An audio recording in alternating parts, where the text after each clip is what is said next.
was nothing, just lights in the trees, a trick of the frost, a ghost on the breeze. But I saw a mirror older than me, staring through time like it wanted to speak.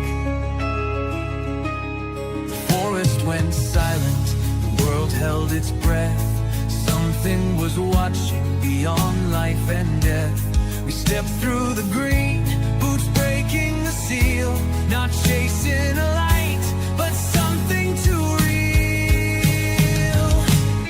I came back with salt on my skin, my mind split wide where the storm got in. They call it a test, but I know the deal. History blinks beneath the green veil.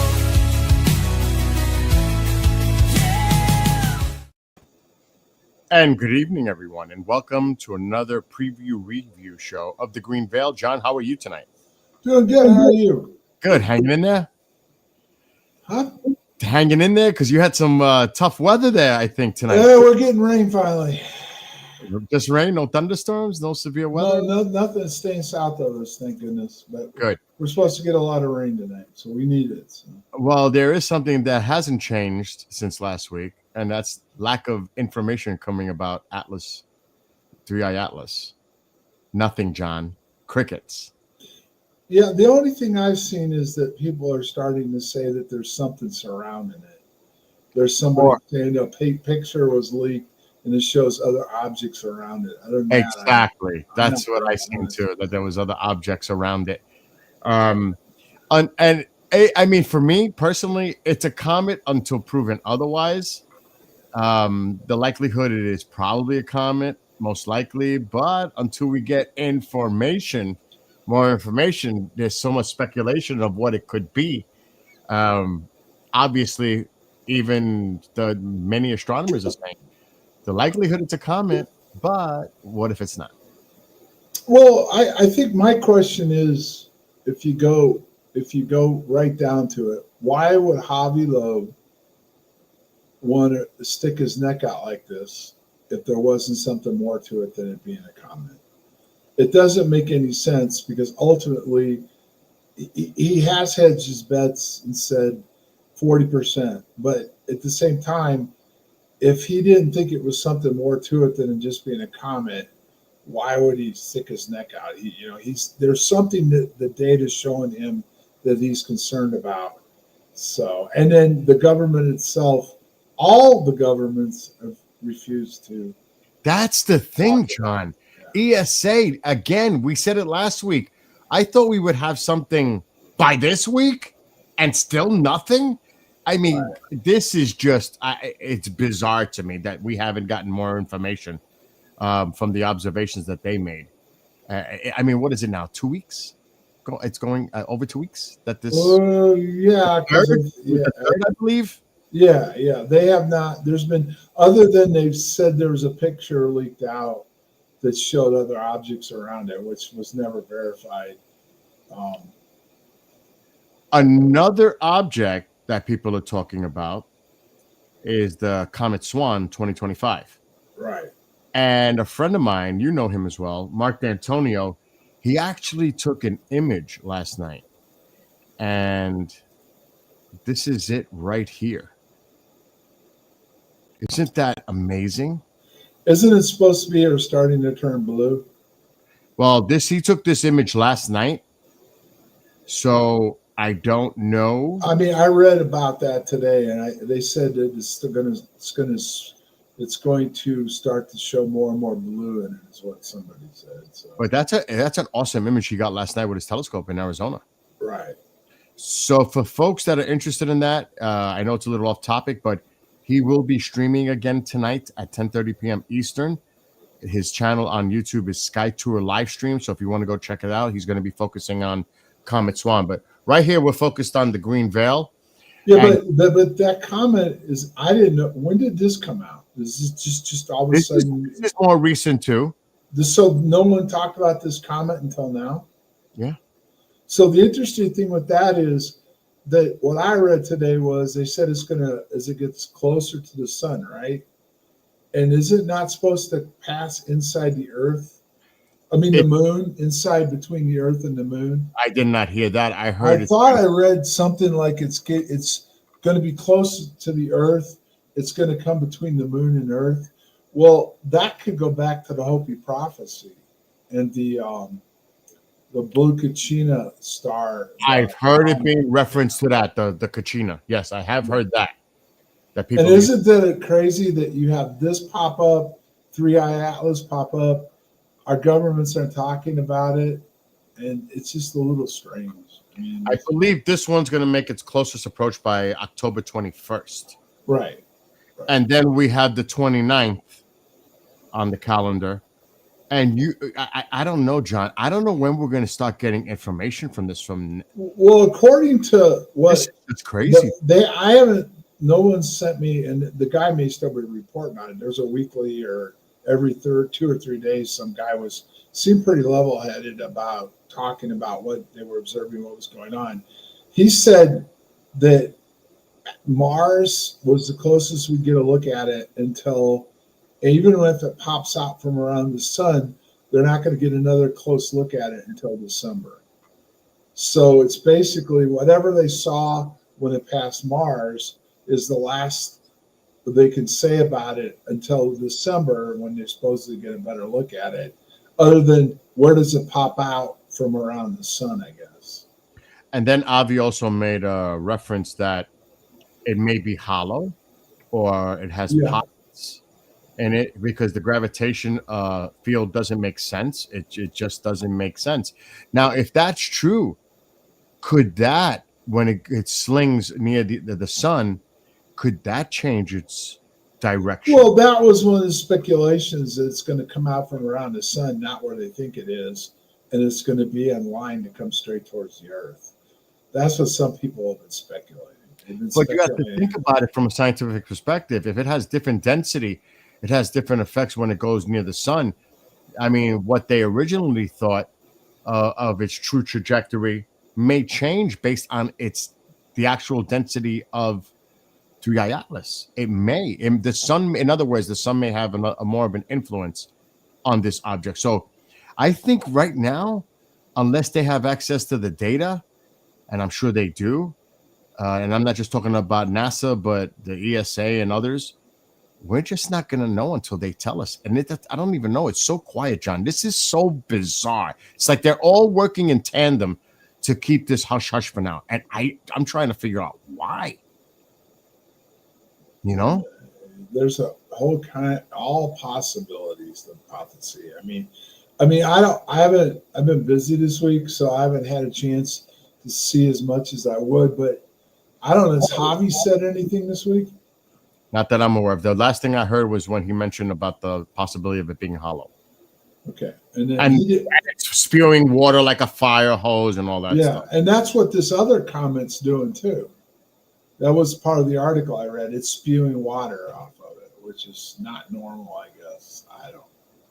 And after watching chapter 12 and seeing the characters, Jack and Leo, and seeing their relationship as far when it comes to the resonance, the signal, and the pieces to me are like, I can't say because I'm sure there's going to be another curveball coming in the future. But it seems like now you can kind of understand the relationship. But it to me, it looks like Jack is there almost like as a translator, interpreter. But it looks like this is just my perspective looking forward. It looks like Leo is going to be the main focus of what happens in the future. Am I reading that wrong? No. Leo's definitely going to play a major part in this. Yes. And also how the world powers are trying to deal with this and trying to contain it.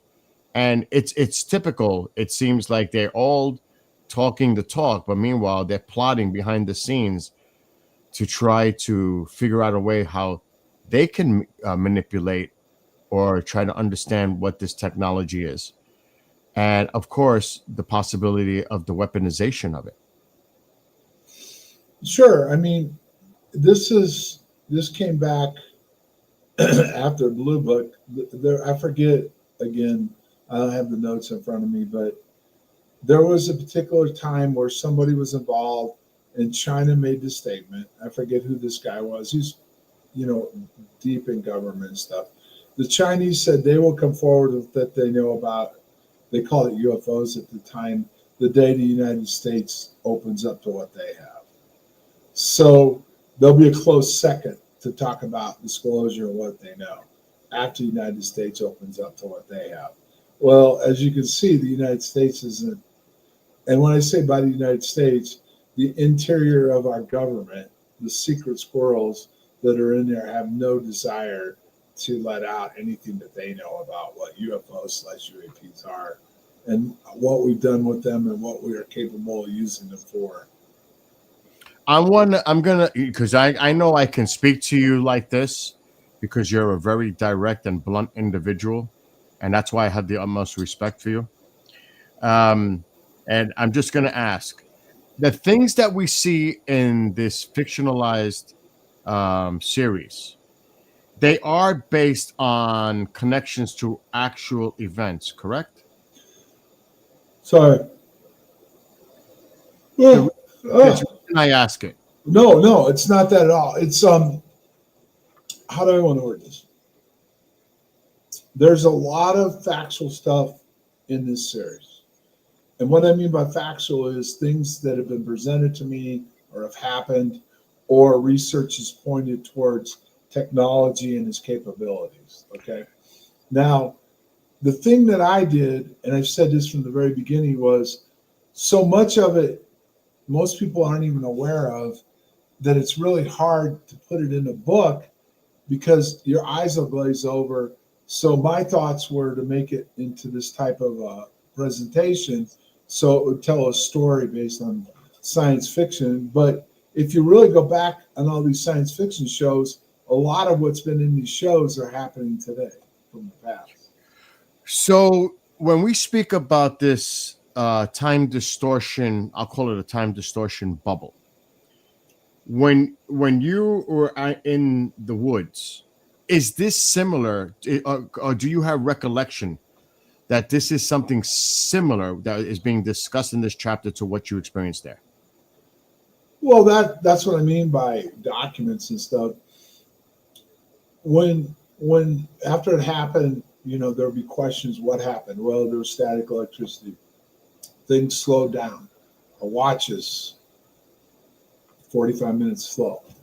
All these different things that different people, including myself, describe at the very moment it happened, and going forward for quite a few years, we had no idea what it was. We just described what we felt, what happened to us. When you notice the times, so you're saying a lot, everyone, some watches were affected. The first night, Pennison and I's watch were 45 minutes slow. That's what I was going to ask you. So both of you, it was 35 minutes. 45 minutes slow. So he has a totally different recollection of the events. He had the exchange with what he's seen like a physical object, symbols, whatever his experience was. It seems to be, that's his recollection. I'm not here to discuss his point of view because he's not here. But it seems like this. Do you think that what you encountered was a physical object, or it was something like this that was some type of an energy field of some kind, like what was being described here as a time? Well, exactly. That's what I was trying to say. At the time, we just described the different things that we remembered, felt, whatever, and different people had different memories. It was going forward when you started researching those particular symptoms or effects that you started finding information that supported, based on what was described, what it triggered it. It's no different than a time dilation bubble.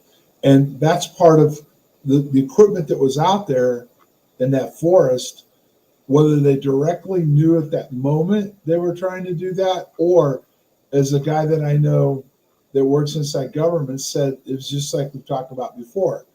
The lasers created radars. They were working on the death ray, and they discovered the radars. They've discovered these different weapon systems while they're working on a different weapon system that they knew existed, or they were developing, and then other technology from that particular system evolved into something different. So what was going on outside that back gate with Marconi and Aria Bowsy, and all that, and the area we were in, created most likely a time dilation. Because 12 really kind of put the pieces in place. I think it gave myself an understanding. I can't speak for Chris, he's not here tonight, but it kind of put the pieces together that this was all planned, but not necessarily that you were manipulated in any way, or I'll just say, so we'll just say Sergeant B. But maybe he had some role that he did not understand. That maybe, like you said, like what's suggested in this fictionalized series, that almost like you've mentioned in the past, the Manchurian Candidate type of deal. Or you guys just happened to be in the wrong place on the wrong time when they were doing this, and you were out there in the field and you were exposed to this. Well, I have no idea. I mean, based off of what Andrew Pike's work was, they were aware of the phenomenon there. They definitely were working on technology. You have to throw the factor in, which was in the Greenville, and it's in the weaponization book, that they were also working on bringing the satellite down. Right. There was a spy satellite that they were working on technology there that could bring satellites down. And there's a lot of evidence that supports that, what they did, including that was presented in the weaponization book. So that would create effects. Think about it. It had to slow the object down. They had to generate the power. They had to do these different things. So the fact is that this stuff had been seen. There have been weird stuff happen in the middle of December. Was it middle of December? I think it was in November even. That some stuff happened on one particular night. And so whether or not they actually were utilizing us as like guinea pigs, or we happened to see something, and I mean, you could go one of two ways with this. The reason why we went off base was something was seen coming down into the forest. They confirmed it on radar that there was something over the area that went into the forest. So the protocol that was followed was they notified the British police and fire department, but also because they were far away, something may have crashed. The shift commander, and he never clarified ever, but most likely for us to go off base like that, he had to clear it through the command post. They decided that they would send a 3-man team out into the forest to see if something crashed. So the base itself did not know what was going on out there with those facilities, the direct people working.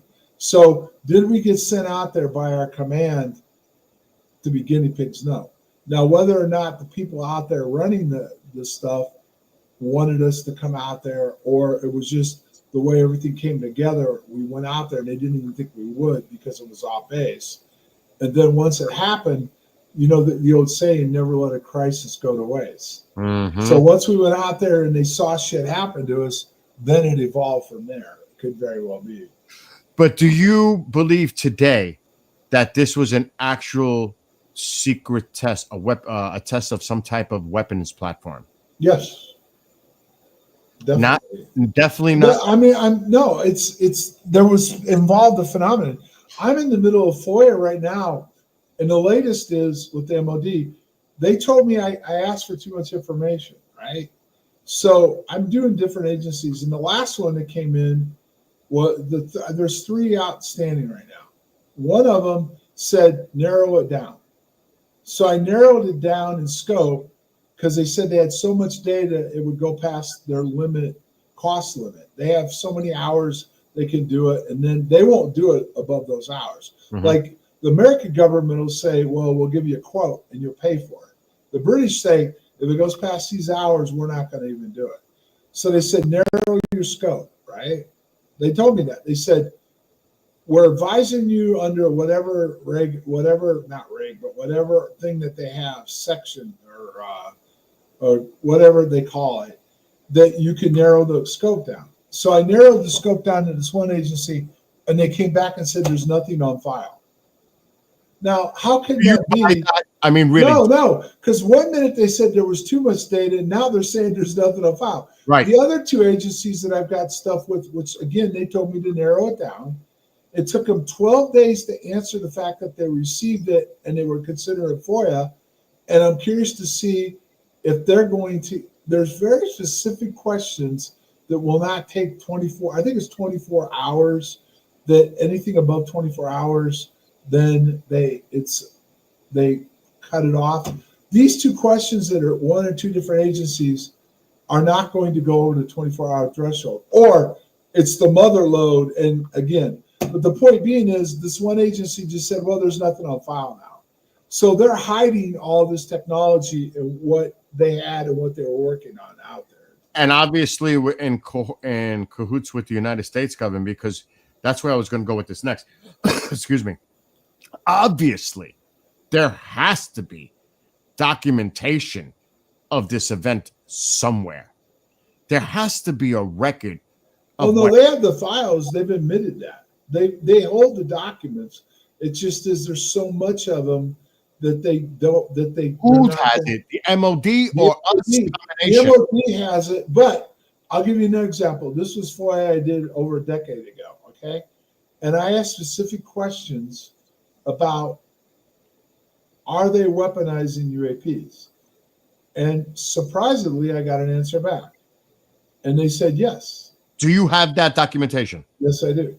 And they said that they are, and they blacked it all out, and they put these, they have these rules like section 16, section 18.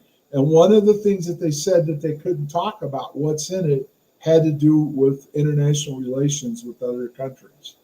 And another one was private industry, patents and stuff. They couldn't discuss any of this and that. But this time, they won't even do that. They just tell you they got a ton of documents, but there's too many based on my questioning. Or nothing at all. And then, and then they just came back on the one and said, oh, well, we don't hold anything now. And then there is an appeal process. And again, I've never appealed, but I know there's a guy in the UK that was in a weaponization book called David Clark.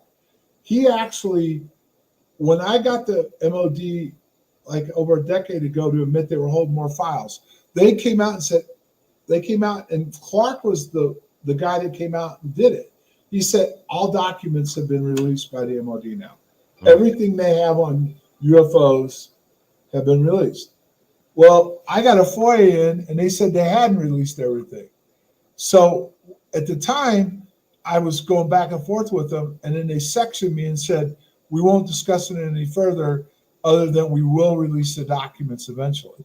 Now, and that was a decade ago, right? But no, what they did was two things were going on. One thing, I didn't know what Clark was doing, but the second thing was, this is how they did it. The documents that they held were kept at Whitehall. You had to make an appointment to go in with only a notepad and a pencil. And you had 3 hours to review the documents, which was a lot of them, and make notes. And then they had to look at the notes before you could leave. So you had to go to Whitehall to look at these documents. Now, Clark, what was interesting was, and I didn't know this till after the fact, and it's in the book, the weaponization book, he appealed this. And they were never going to release it, but they have an appeal system that eventually goes to the court. And he had it at the final appeal. It was going to go to the court, and they were going to rule on this. And at that point, they begrudgingly released documents the way they did, where you had to go to Whitehall to look at it. It's so interesting that you brought that up, because I believe I may misquote this, I may misremember this, but I'm pretty sure Graham Rendell has done a lot of research in the UK His thing was Foo Fighters, etc. But he told me a similar story that you just told me. The procedures when you go in there to take notes, a pen and paper. The same. He pretty much told me the same thing you just said to me. But I don't know if doing those particular files, but that was they told me, and that was even screwed up the way they did it. First of all, I got them to admit to it, and nothing was said about it. Then I went over to the UK to do a conference, and I did a press release to all the press agencies that I was coming and was going to talk about these documents that the UK held, that the MOD held. Mm-hmm. And I got no acknowledgement from any of the press or anything else. Now, what was interesting was I went over there, did the presentation. As my plane, this is the fact, my plane left Heathrow, as it was wheels up heading back to the United States, the Star came out with a brief little article online saying the MOD admitted that they held more files and they would release them eventually. Which never happened. My FOIA is, when I followed up, they said they were going to release them within 6 months. Then it was a year. Then it was longer. And it took over 3 or 4 years before they finally did. And I didn't know Clark was the reason why. Right. Because he got it to the appeals court. And the court was going to have to rule whether they could hold them or not, even though they openly admitted that they had them and they were going to release them. So before the court ruled, they came back and said, we're going to keep them here. You have to come and visit. You only got 3 hours with a pencil and paper. It wasn't a pen. It was a pencil. And they had to review what you wrote. I believe that. They got to review your notes before you left. And they threw another stipulation on that technically you could not discuss it or release what you looked at in these files and make them public. People blew that off. Some people went and they looked at some of the files and they wrote some notes and they released what they saw. But they technically said you could not even make public what you saw in those documents. Wow. Yeah. Okay, so that's the UK perspective. Right. Now, you had some type of clearance when you were at the base. Yeah, I only ever held a secret clearance. Okay. I never was top secret or above. The reason I asked that is if you were asked to go into some type of a skiff, would they be able to reinstate and even give you the clearance capability to enter that skiff to see any documents, and I'm speculating, that has anything to do with the incident that occurred there in 80? Okay, here's kind of how this works, okay? And I'm not an expert, but I can tell you based on what I've experienced and was involved with. First of all, even if you get a top secret clearance, like, for example, there are people in the cop squadrons that I were in, some of them got top secret clearances, but it wasn't to actually work on top secret information.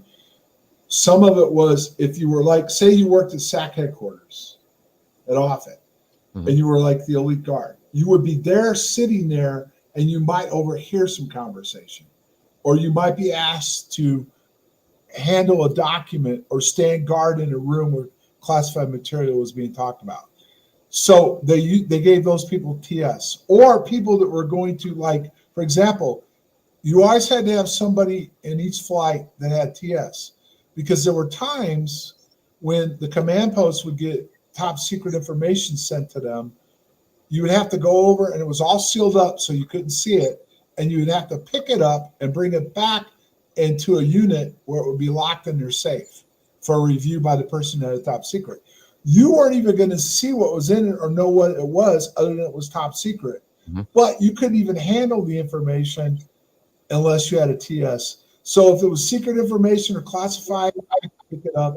If it was TS and above, the person had to have that clearance to even transport something that you had no access to. I mean, technically, you could open it if you wanted to go rogue, but that was how it was. But there's a caveat. When I was deployed overseas, I was exposed to top secret and above information. But when it happened, you immediately were brought in, debriefed, and or within a reasonable time, brought in, debriefed, and signed a non-disclosure.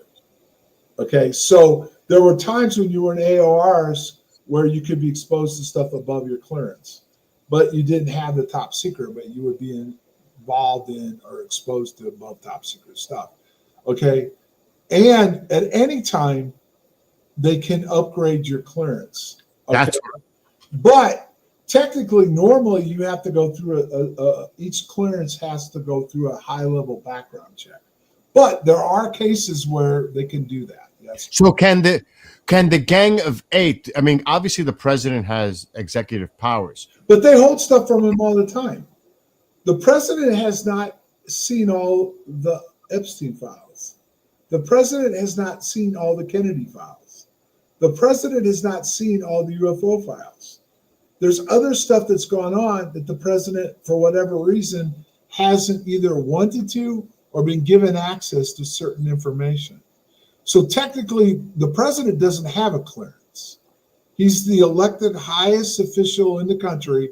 The president of the United States doesn't have a clearance, but he has the authorization to view anything and declassify it if he wants to on the spot.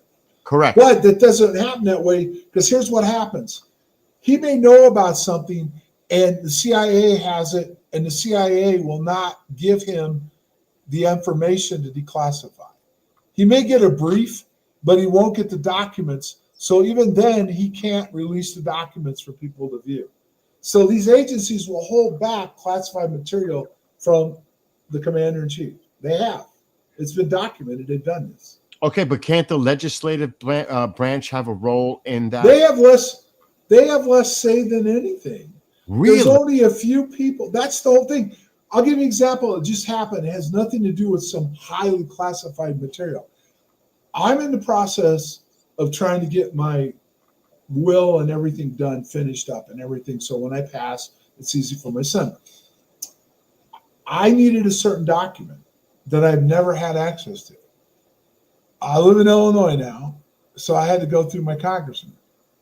And here's what I got told. They wouldn't give the document up, and I asked, well, okay, what are you going to do about it? Nothing. We can write a letter and highly complain, or disagree with the decision, but ultimately, if they don't want to give the document up, they don't have to give the document up. Wow.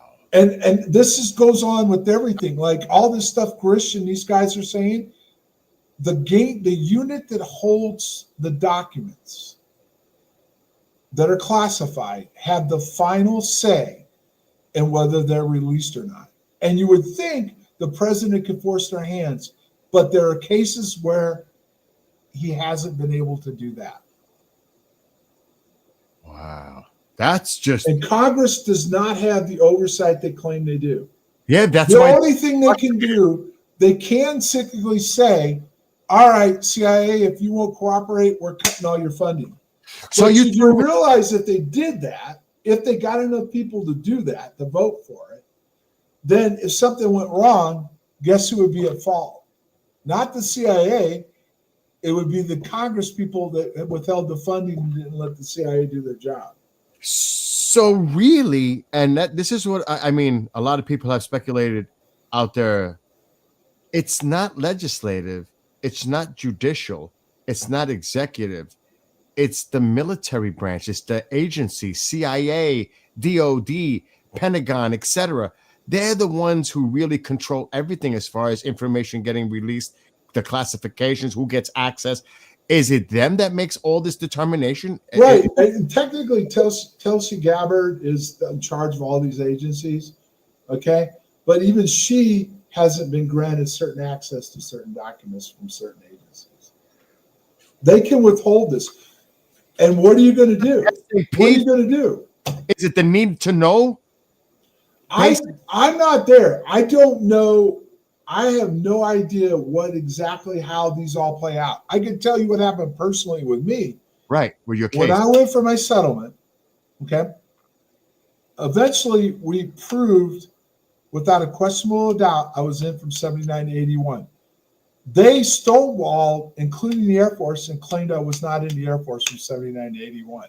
Oh my God. They told a United States senator and his aide that I was not in. Well, I backdoored it and got enough documents to prove I was.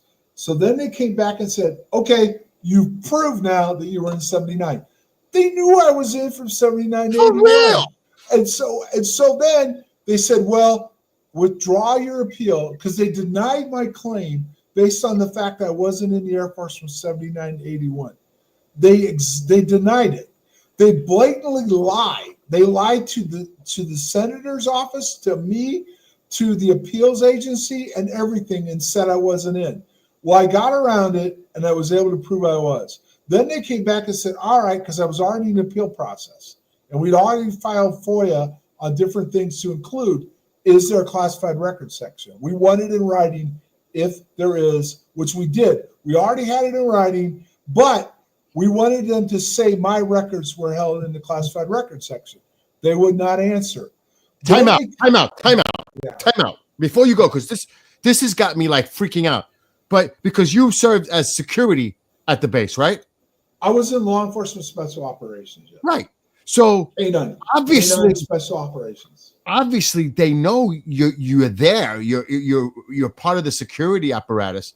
But was it because it was so classified what was going on at the base that they didn't even admit who the hell was at the base to begin with? No, they didn't go that far. They just said I wasn't in the Air Force between 79 and 81. So this is what they said next, okay?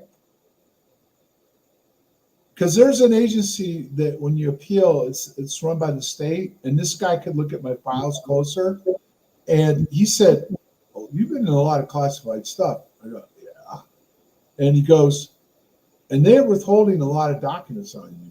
I go, "Yeah." So we did a FOIA, and they refused to give up those documents. Then they came back when we proved I was in 79 to 81, and they said this: withdraw your appeal. Resubmit the new evidence that you were in from 79 to 81. Oh my God. And we'll take care of you. Okay. So I did all this through the senator's office. Everything was documented, approved, and sent in. Okay.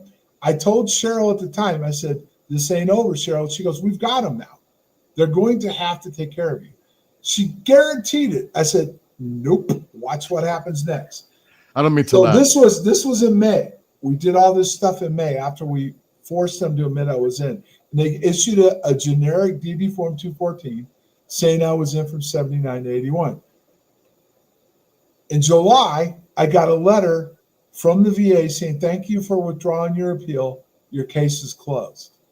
They closed the whole case. They didn't take care of me. They closed the whole case.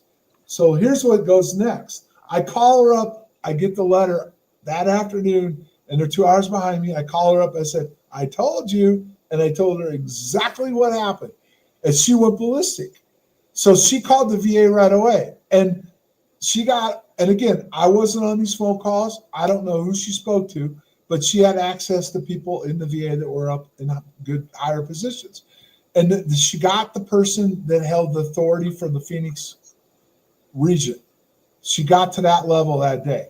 And that person told her that there was a deal agreed upon and somebody high up in DC killed the deal.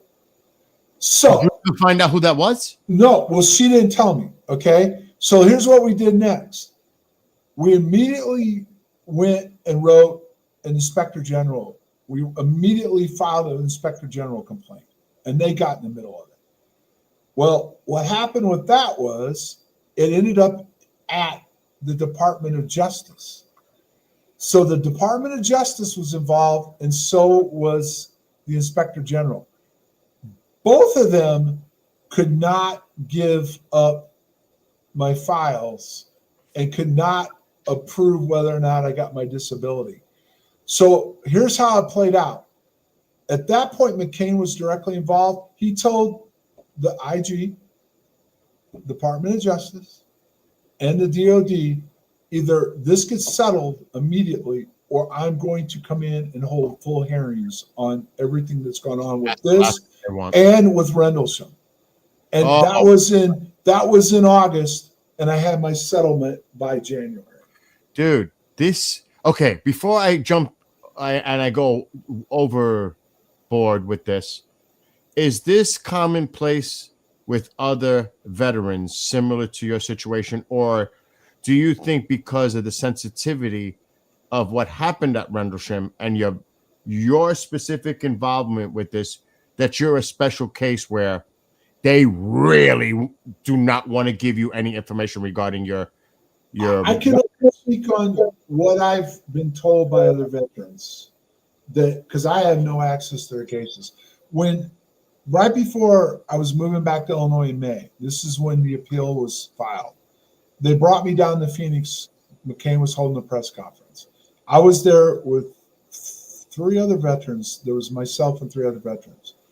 They were all having issues with getting disability. The difference between my case and theirs was they were given their records, but the areas that were going to prove whether they were injured or not, and it had nothing to do with UAPs or whatever. It had to do with their illnesses for disability and care, were all blacked out. So they didn't even remove the document that said they were treated. They just blacked it out. So the only person that I'm aware of that they won't even give them my files up. Other people get their files, they just black out the information that they don't want. They don't want to make the connection of what could have caused their disability or whatever. It's just whatever they were injured by was classified. Okay. So they weren't going to allow any doctor or the VA to see it. Okay. In other words, that was one of the things that McCain and I talked about that day afterwards. He was going to push legislation through that there had to be an agency that had the clearance to review the records for veterans that were injured in the line of duty, so that they could prove it. Because so many people, and this is true, this happened when I went to the citizens hearing. There was an older guy there that was the representative for the DC area, right? So he was on the panel that was with Bassett. After we testified that day, he still had a staffer that worked for him part-time. She came down and got a hold of me right away. And she said, we know exactly what's going on. And I said, okay. And she said, here's my card, get it to Cheryl, and I'll help her get through some of this. She says, because guess what his district was? Langley. Time and time again, people were getting injured, whether it was CIA agents, different agents and stuff that were getting injured in these different ops and stuff. And there was no record. There was no, declassified records showing what happened. So then when they went forward and said they were sick or hurt, there was nothing to prove that that's when they got injured.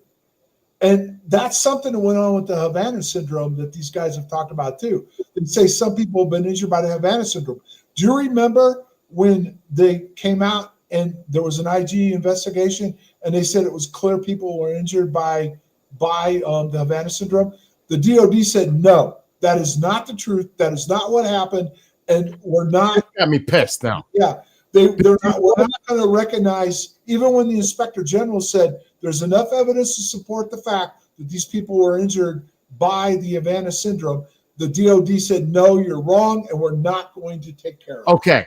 This has me upset because now, based on the information that came out a few months ago in that New York Times article, and I know there are different opinions from, and I have the utmost, I'm a friend of Robert Salas. I understand he's got his perspective. I get it. But it seems that the reason that you're having a lot of issues with yours specifically, and they don't want to acknowledge Havana syndrome, and they don't want to acknowledge when something's going on in other places because it's part of a top secret operational program, it's because you were part of a test that was not acknowledged. It was top secret, and they used our own military as subjects of that test.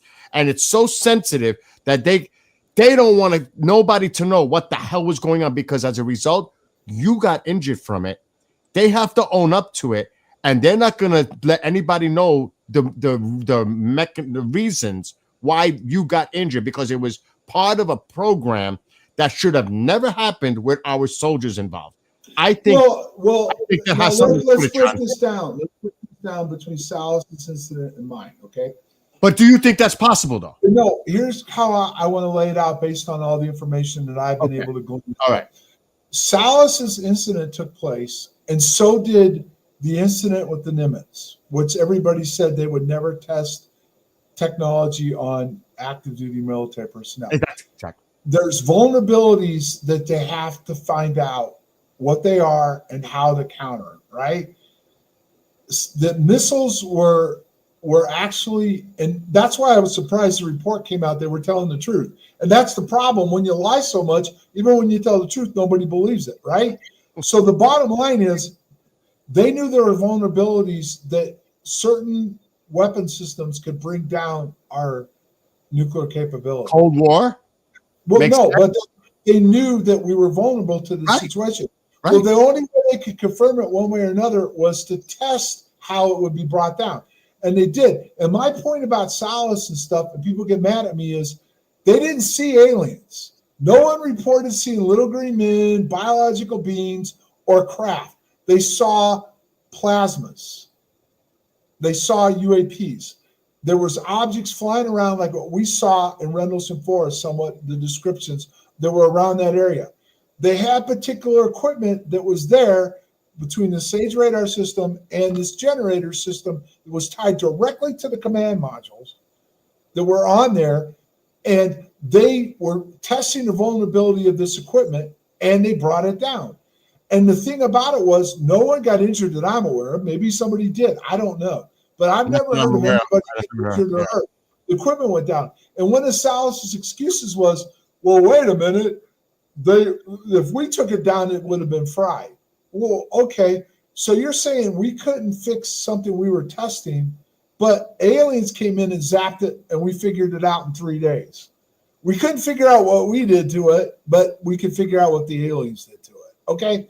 So that's the whole thing in a nutshell with that. And our incident, what we just talked about earlier, is I don't know at night one if they wanted us out there. I don't think they did. I think we went out there, we had an encounter, and it went from there. And that's what's kind of in the green belt. But see, that makes and then forward, they allowed us to go out there. Because in all honesty, after the first night, it should have got. But no see, one should have been able to do any more with it. John, see, that's the whole thing. You may, and you were in. Maybe this happened accidentally that you were there. The first night, I don't believe it's a liability. It's a liability to them because not totally. Because Bill, when you sign it, go in the military. Oh yeah, that's true. When you drafted was a little different, even though technically you can still get around it. But when you sign a contract to go in the military, you technically give up a lot of rights. It's just like people yell and scream. They can't hold your records. Those belong to you. Actually, they can. If I was involved in something that's classified, they have the right to withhold that information involving the classification stuff. They don't technically have the right to withhold all my records, but they do have a right to withhold the part that would be involved in something that's classified. All right. Do you think, because that you brought this up in this series, and when you wrote this, the Gang of Eight, because that really is, all these hearings are in a room off to the side, subcommittees. You don't really see any of the people, the ranking officials in those rooms, which gives it to me no credibility. They don't give a shit. They don't care. You see the other members, the junior senators and all this, but you don't see the Gang of Eight members in there. If you were approached by a Gang of Eight member. I was. Okay. But so you're not interested if they, okay, let me rephrase the question. If they said to you, we're going to go in and we're going to find the documents related to what happened to you at Rendlesham, would you be game to participate in something with that? Okay, that's never happened, but let me lay out the other scenario. I was contacted. I didn't beg to go up there. By a Gang of Eight member? No, let me finish. Okay, I'll let you talk. I didn't beg like Salas did to go up there. They came to me. And it was a DOD contractor that was working for Rubio's committee that was part of the Gang of Eight. His committee was part of the Gang of Eight. Okay. He contacted me. We did an interview for 2 hours. He looked into some information, and he came back and he said they wanted me to come up and they wanted me to meet with the Aero Committee and they wanted me to meet with the Gang of Eight. And I turned them down. Wow. First of all, I wasn't going to be allowed to bring my attorney. Second of all, and I've got all proof. People can say I'm making this up. I don't. Toby Martinez wrote an article in the Roswell Daily. I provided all the emails and all the proof. And he wrote the article about a year ago, laying it all out and who was involved. So, yes, I have all the proof. So I refused to go up, and I refused to meet with the Aero Committee. I refused to meet with the Gang of Eight. I refused to testify in front of Congress. And I refused to meet with Mellon and those guys or be in that latest documentary that's coming out in November that they're finally going to release on Amazon Prime. I refuse to be involved in any of this for 2 reasons, 3 really. Number one, what you brought up. Where are the documents? They've got them. They know they're there. That's why they wanted me up there. And they won't let me see them or they won't release them. They didn't even, allegedly, they came out with the Salas stuff, but they've claimed that there's 2 or 3 other incidents that they've looked into pretty closely. One of them is rumored the Rendlesham incident, and they're not going to release what they learned about it. Number 2, I told him, and I just told Gresh 2 months ago, because we had a long conversation over about 3 different times over 3 days. I said, go find out if my records are still classified. Go to the DOD and find out what the status is of my records and what's going on. No one will touch that. And the third is that, again, I could go up and testify, but where's the proof? I have my settlement documents. I have proof that Rendlesham was the reason why I got him, and I have a lot of evidence, but I still don't have the government admitting that my records are classified, and I don't have them admitting that what happened to Rendlesham. So I said, get the proof. And then the last thing was they wanted NDAs signed. And they offered me something else that was very interesting. I know legal representation. Yeah, but I have the proof. Are you ready for this one? What? Javi Loeb, I was supposed to get a meeting with Javi Loeb and go to his observatory, and I was going to get shown things. And I was supposed to get taken to NORAD and get a briefing. I have all this in writing. Toby's seen it all, has all the documents, and I turned them down because they're being disingenuous.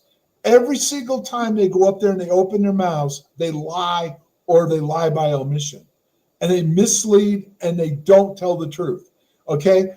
And the only guy that's been about as truthful as the guy that just testified last that told them to their face that I can't talk about what you want to know unless we go in the SCIF, and you won't have the clearance anyway, even if we got a SCIF to hear what I know or what I'm supposed to. They don't have the That tells you that Congress has no authority and no oversight over any of this. And that's why these hearings, to me, in a general perspective, are full of it, because we're never going to see the documents. They're classified. They can't.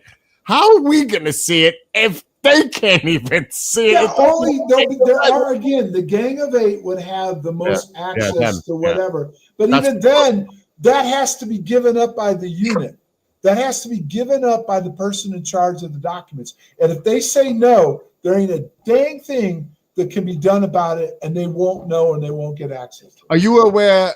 Do you think that you were asked by the Gang of Eight because of Rendlesham?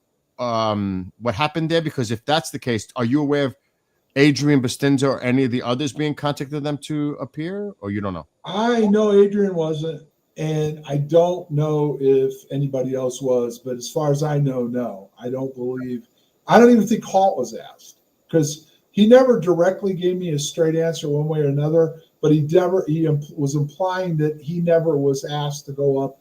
He talked to somebody at Arrow, but he didn't go up. He didn't go in and meet with them. He had a brief phone conversation with them. All right. I want to ask one more question because we got to wrap up, believe it or not. This went so fast. So a congressional member of the Gang of Eight cannot reinstate or give you any kind of classification as far as clearance to get into a SCIF if they said, listen, we can get access. Can I bring up my point? Remember what happened with Gresh? They would not give, the DOD would not give him access to a SCIF for Gresh to give him a briefing. But didn't they reinstate his classification? Yeah, but they wouldn't give him access to the SCIF. They couldn't even get a SCIF to interview him, and then they did eventually give him some of his clearance back. Yeah. But even then, those people involved don't have the clearances to hear what he knows, or the real good stuff. So the only people that in Congress would be the Senate, the House majority leader and minority leaders, and the heads of the intelligence committees. Those are the people that have the highest clearances and access to this information. I mean, I've seen a little interest by some, but not a consensus overall. Like they haven't. They're not going to touch this. This stuff goes in, whatever it is, goes into the intelligence communities, and it goes into the defense industry. And the money. Money, but they don't want the contractors, the SAPs, all these fucking black project programs. Where's the money? Where's the oversight? There is none. No, there isn't any. They've even admitted that. Nancy Mace just came back and said that they were signing. Was it Mace? One of them, I think it was Mace. No, was it Mace or was it Luna? It could have been. They got a briefing. Yeah. They got a briefing on an essay on the black budgets, and they didn't get anything about them. They just had, this is the figure they want, and they had to agree to the figure. So they didn't even get told what they were agreeing to. They just got given a number of whatever amount of money, and you have to agree to this money for these SAP programs. Wow. So they just sign a blank check overall to these agencies to work on these projects. And that came out publicly. I'm not making this up. This is all there. All right. So one last question to you. And if they said to you, we have the documents and we'll allow you to bring legal representation, and I don't know if I would ever say trust, because I don't know if I trust any of them.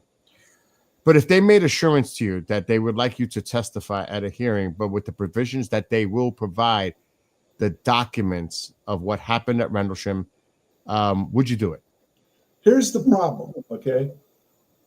The only way an open hearing would work in that format would be they would have to come out and say, here's the evidence that, number one, the government was aware of what went on in Rendlesham, that they've admitted his records are classified, and that he was injured by whatever. That would be, then I would go up there. If they would agree up front. Because they're not going to declassify them. They're not going to declassify them. They don't have to declassify everything. They just have to say, acknowledge it. Your records were classified. Yes, you were injured at Rendlesham, and yes, you were injured. You were injured in the line of duty by like a UAP or something. They'd have to openly admit that the government would have to admit that the incident, what happened in the incident, was what led to my injuries. And it was, do you think it was related to radiation? There's no doubt that Christopher Green said that. That's all in the Green Veil. Everything that I was told. That's why I'm putting this together, so people get a perspective. What you're seeing going on in these chapters of the Green Veil, because chapter 12 was significant in the way it looks like it's going to proceed. That's why I brought all this up. I'm going to throw you one other curveball, nothing to do with the Green Veil.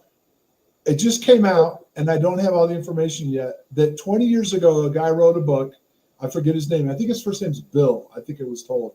But he wrote a book that they were working on a program, and they have a program name, and it's like Stargate. Not Bill Cooper, not William Cooper. No. This is somebody's name I never heard before. They were working on a program to do telepathy to aliens. This was 20 years ago, and the book came out, and now they're bringing this out now, 20 years later, that this was happening back then. So I'm going to throw one more thing at you before we sign off tonight. There's some things I'm starting to wonder about.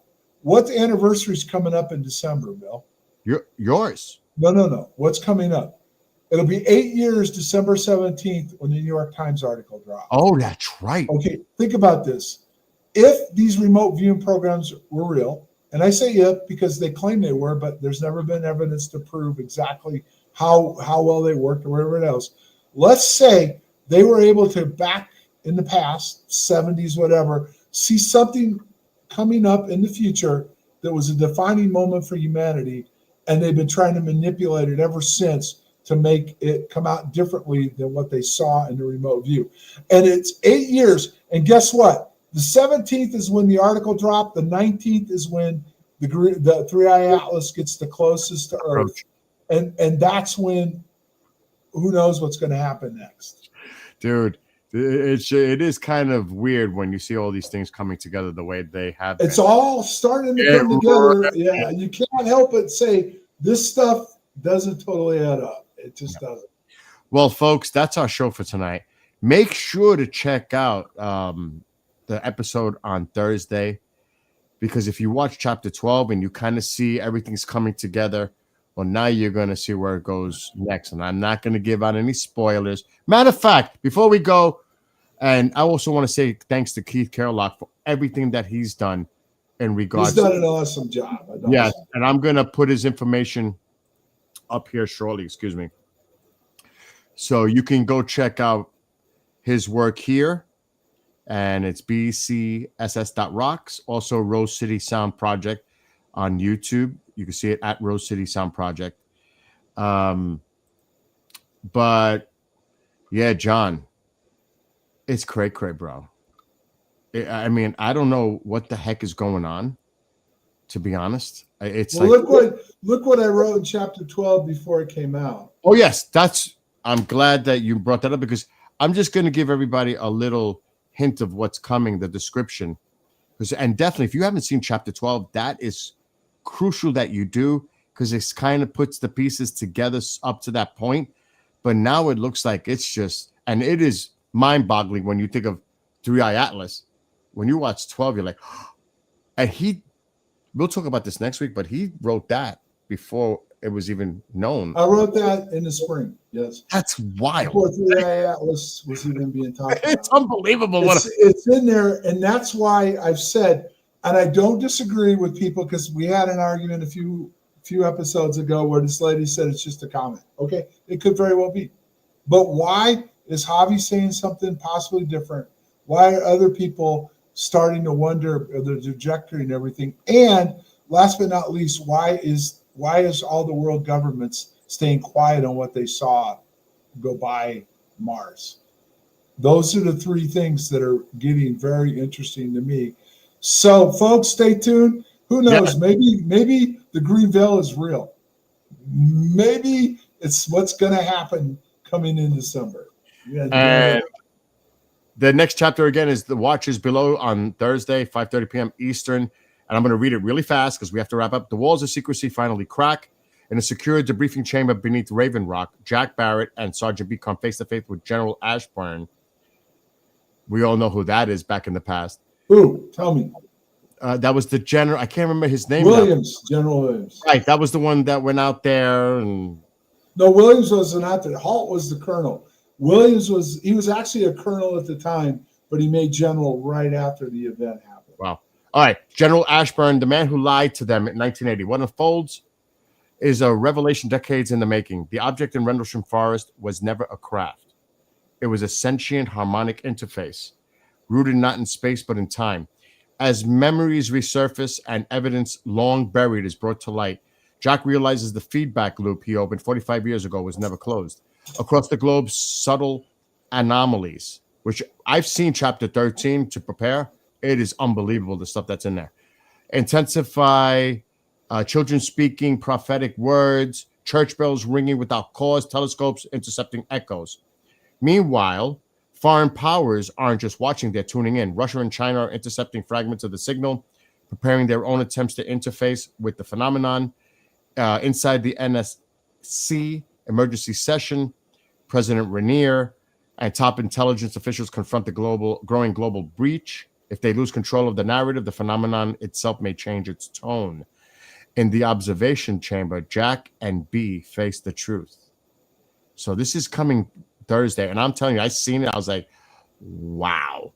And you know, I have to say, John, my belief, speculation is that Three-Eye Atlas is a comet until proven otherwise, you know, by something else. But when I seen this going on in the last few chapters, and you did this in the spring before, I'm like, I don't want to say it, but holy shit! That's And just on that note, folks, good night. Holy shit. we're out of here, everybody. Have a great night. Be well, be blessed, be safe, and have a great rest of your week. And we'll see you next week. Until then, good night.